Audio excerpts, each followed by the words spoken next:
start over again. Okay.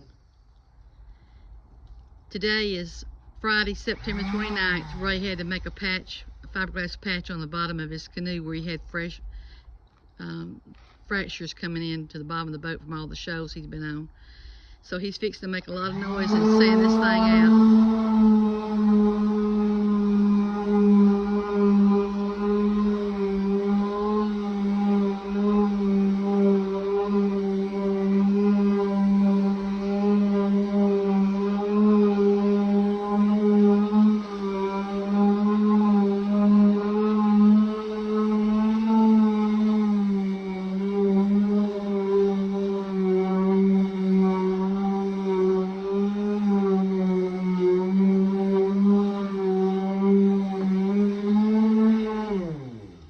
Looking better.